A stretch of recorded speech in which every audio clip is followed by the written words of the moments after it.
feel like I go through seasons every like month or two where I just feel like completely giving up on Amazon FBA because of how stressful it is. And because I really need to organize my receipts. That's like almost not actually the reason though. Recently, I've just started sending in a lot more inventory, which you've probably seen, which has been really good, and it's been selling really well. Like if I keep on track, I should almost double my sales next month. But I've also recently been getting a bunch of emails and problems dealing with Amazon, and I want to go over those with you today just in case you're thinking about doing Amazon and no one's really gone over the full scope of what you might have to deal with, especially as a retail arbitrage seller, because there's some new things that I haven't even had to deal with. So I'm going to organize all of this, take some pictures and send it to Amazon, and then we'll talk through exactly what I'm having to do and what I'm having to deal with. So at the very least, you might be able to commiserate if you already are an FBA seller. At least my old ones have an organization structure. Yes, yes, yes. I thought this was going to take so much longer. I found one of them. Praise the Lord. Oh. That's not great. The other receipts that I need were Marshall's receipts. Also, I like how I made these all like little scrolls. It's going to make my life a little easier. I'm hoping I have another place that I put these receipts, because otherwise I have it online, but it's not good enough online. Lots more receipts. Fun. Probably should have looked at those first. Ooh, this place was good. The original donut shop in San Antonio. Donuts and tacos. That's a win. Jeez, this is from New York City. That's from forever ago. Not there. Oh, there's one more place I think it might be. The last place that I think it might possibly be is in my returns bag. And I think I just started shoving all my receipts in there instead of just the ones that I needed for the returns. Is this it? Yep, that's it.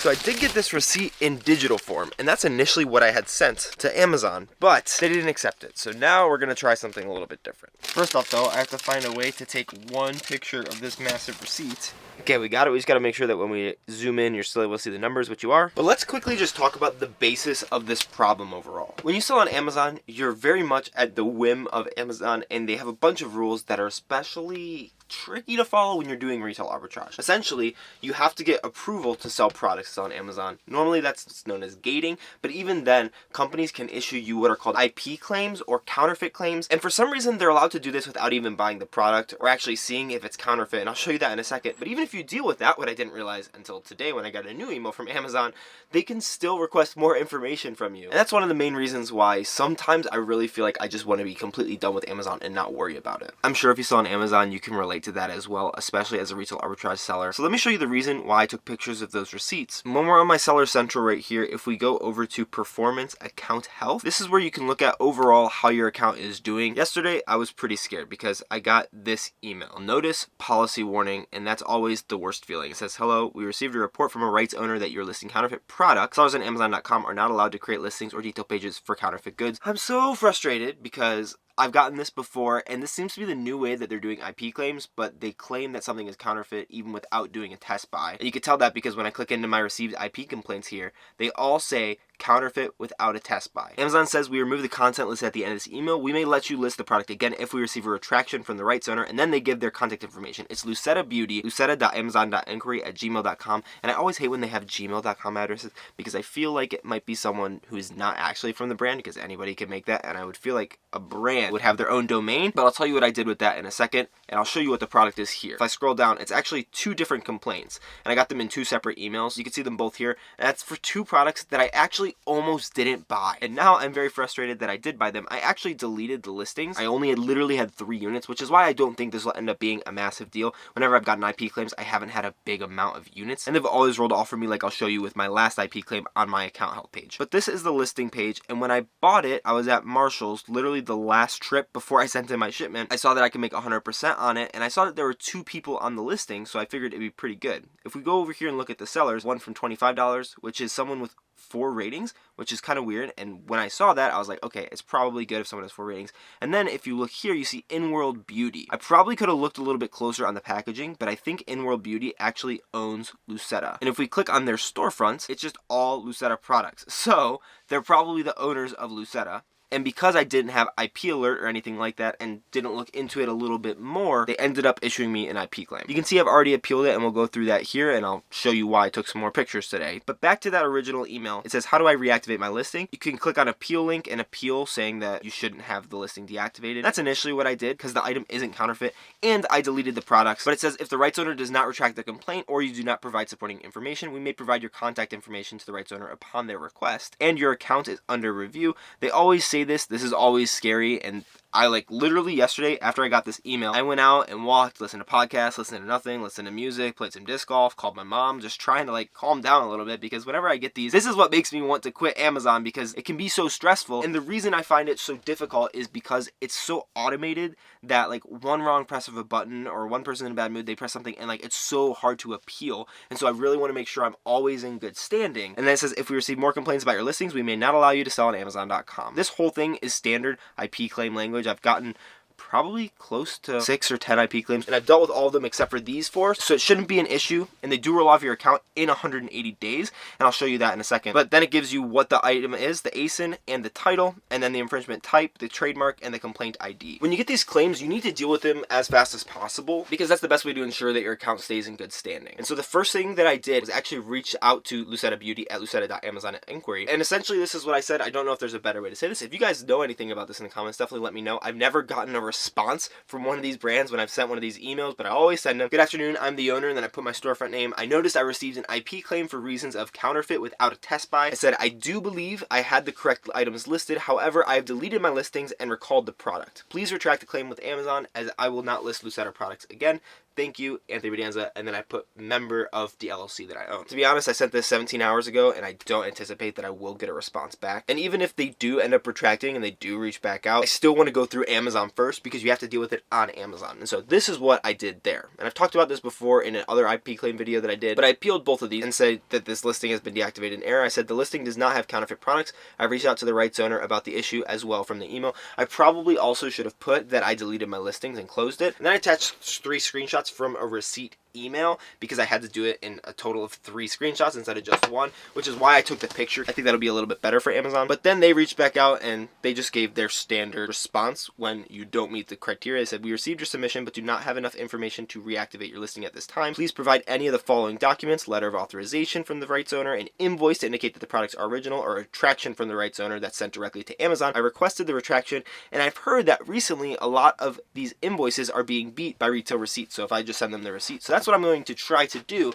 for probably another few times, 3, 5, 10 times. And if they continue just sending this back, what I end up doing is something like I did on this Alltech Lansing listing that I've talked about before. I just said that I'm correcting the action, and I'm just going to write a plan of action, which does not have to be long. All I did was corrective action. We did not ensure that for this ASIN we had the correct third-party selling privileges from the brand. Moving forward, we will ensure to no longer sell the item and ensure that we have undergone appropriate selling approvals from future ASINs. And then you get a response from Amazon literally the next day. It says, we appreciate your efforts to comply with our selling policies. The record for this policy violation will continue to be present on the account health dashboard for either 180 days or until the listing is reinstated. So if they get a retraction, then they might reinstate it sooner, but after 180 days, which is literally going to be on my birthday in about a week and a half, this will fall off. I won't have to deal with this anymore, which is why it's so important to deal with all of your IP claims, because if you don't deal with this, if it's unresolved, they can still suspend your account because you didn't actually deal with that IP claim, and if you reach a certain threshold, which nobody knows what it is, they can do that. The last IP claim on this page is this one for Nicole Miller workout mat, which is weird because I've sold a lot of their stuff. So I just gave them the corrective action. I literally just copy pasted the same thing. And they said, thank you for informing us that you have removed your offer from the ASIN below. We appreciate your efforts to comply with our selling policies, which is a good first sign because they know that you're trying to do the right thing. If you're not trying to do the right thing, it's more likely that they'll suspend your account. You're unable to remove the policy record from this ASIN because your submission did not adequately address the reason for their removal, which I thought was kind of weird. The policy violation record for this listing will remain on your account health page for up to 180 days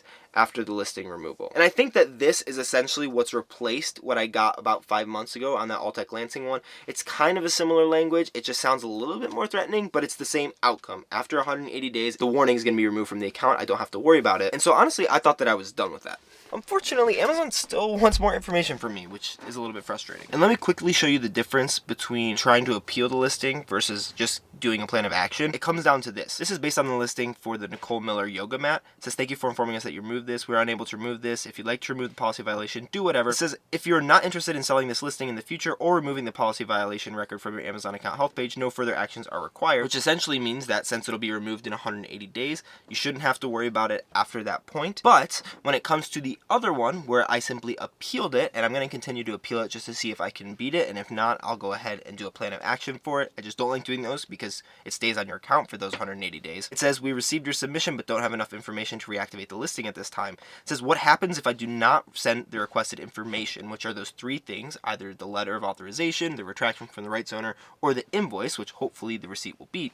It says, if we do not receive the response, the listing will remain deactivated. Violation record will remain on your account health page for up to 180 days after the listing was deactivated. And then it says, deleting your listing on this ASIN does not sufficiently address the reason for the violation and will not result in its removal from your account health page. Leaving this and other listing violations unaddressed may result in account deactivation, which is pretty similar language to the other things, and why I want to actually make sure that this gets addressed, because it can result in account deactivation. Nobody knows exactly how long it'll take, and if we go over to my account health, I'm still in the good stages, and I think that's because these aren't like big listings, and like as a percentage of my total listings, it's like way under 1%, but you still never want to leave that up to chance, because you never know when Amazon will change something, or whether you'll reach that threshold, because they don't let anybody know about it. I would hope that they would put you in this yellow area or the red area, and being in the green, I'm pretty confident that I'll be able to continue selling, and I'm trying to work with Amazon to address these issues, but at least work on addressing these issues to make sure that you're staying in this green good part of the account health rating. But going back to how I thought that I had already addressed that Nicole Miller thing, I actually got another email which says your FBA inventory. It says, we're writing to let you know that you have FBA inventory that is under review for authenticity. During this review, your listings may be deactivated and you'll be unable to initiate a removal request for any impacted inventory. That's already been done. I don't even have those listings anymore. It says this review is separate from any action regarding the status of your account. So that is good. Still a scary email. I don't have to deal with it, but